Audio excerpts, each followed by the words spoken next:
अनुसूचित क्षेत्रों में खासतौर से छत्तीसगढ़, झारखंड, मध्य प्रदेश, महाराष्ट्र राज्यों में नक्सलवाद बहुत सक्रिय है। नक्सलवाद वास्तव में कानून व्यवस्था के बजाय आर्थिक उदारीकरण के बाद भूमि, खनिज संपदा लूट, सामाजिक अन्याय से जुड़ी समस्या है।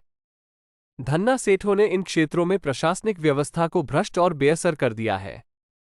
सरकार ने आदिवासियों की स्वावलंबी अर्थव्यवस्था को बर्बाद करके इनकी जिंदगी को नरक बना दिया है। सरकार की मिलीभगत से अमीरों ने आदिवासियों के आजीविका संसाधनों और रोजगार पर द्वारा अवैध कब्जा करके इन्हें अपनी रोजी रोटी वास्ते पलायन करने को मजबूर किया है।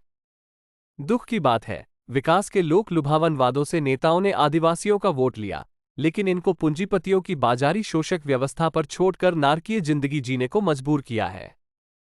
अनुसूचित जनजातियों एवं जनजाति बहुल अनुसूचित क्षेत्रों को सामान्य स्तर तक उठाने के लिए संविधान में इनके प्रशासन व विकास संबंधी विशेष प्रावधान किए गए हैं, लेकिन केंद्र व राज्य सरकारों की बेरुखी और धोखेबाजी से इनका अपेक्षित विकास नहीं हुआ है। जनजातीय विकास योजनाओं के लक्ष्य और वास्तविक उपलब्धियों में अंतर तथा विकास के झूठे सरकारी दावों से आदिवासियों में गहरा असंतोष है। यह असंतोष कभी किसी नए राज्य की मांग और कभी नक्सलवाद के रूप में उभरकर सामने आया है। नक्सलवाद के कारणों का मुख्यतः निम्नलिखित शीर्षों में विश्लेषण किया जा सकता है। 1. विकास की कमी। 2. खनिज संपदा लूट। 3. वन भूमि अधिकार देने में देरी। 4. आदिवासी नेतृत्व की कमी। 1. विकास की कमी। संविधान में आदिवासी विकास की जिम्मेदारी राज्यों से ज्यादा केंद्र सरकार की है, लेकिन सरकारों ने ये जिम्मेदारी नहीं निभाई है। आदिवासी क्षेत्रों में सरकार नदारद है। कानून व्यवस्था ठप है। गांवों में जंगलराज जैसे हालात हो गए हैं। अपराधी, बलात्कारी बेखौफ घूमते हैं। सत्ता दलालों का शोषक राज चालू है। स्कूल, अस्पतालों, थानों और कचहरियों पर सत्ता दलालों का कब्जा है। विकास का पैसा सत्ता दलालों की जेब में चला जाता है। झूठा विकास दावा किया जाता है। नेता और नौकरशाह कानून की धज्जियां उड़ाने वाले बाहुबलियों का साथ निभाते हैं। इनकी अंधेरगर्दी का विरोध करने वालों का जीना हराम कर देते हैं। अनुसूचित क्षेत्रों में आदिवासियों को स्थानीय शासन और विकास में भागीदारी प्रदान करने वाले विशेष कानून पंचायत एक्ट 1996 पैसा को अभी तक पूरी तरह लागू नहीं किया है। ग्राम सभा और पंचायतों को स्थानीय सरकार के अधिकार नहीं दिए हैं।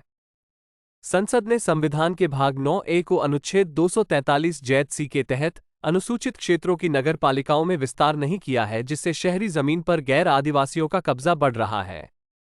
2. खनिज संपदा लूट। देश की 80% से अधिक खनिज संपदा अनुसूचित क्षेत्रों में पाई जाती है।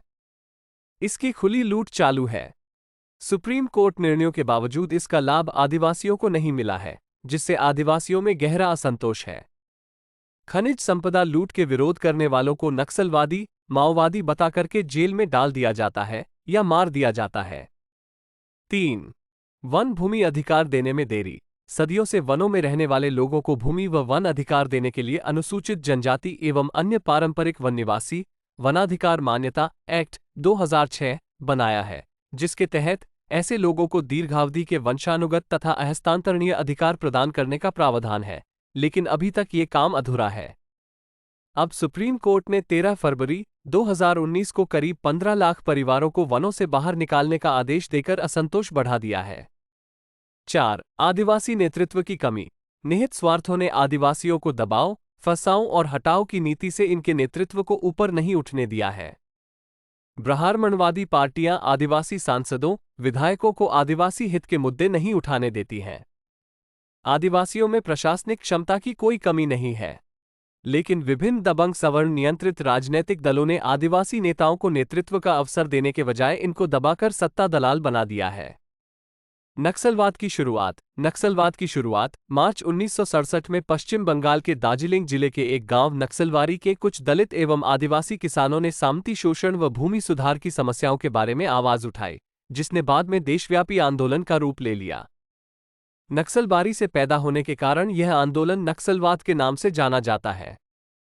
सारांश में ये कह सकते हैं कि नक्सलवाद सामाजिक, आर्थिक अन्याय और आदिवासी अस्तित्व पर बढ़ते खतरे से जुड़ी समस्या है। न्याय मांगने वालों को नक्सलवादी बताकर प्रताड़ित करना, कत्लेआम करना संविधान और मानवाधिकारों का खुला उल्लंघन है।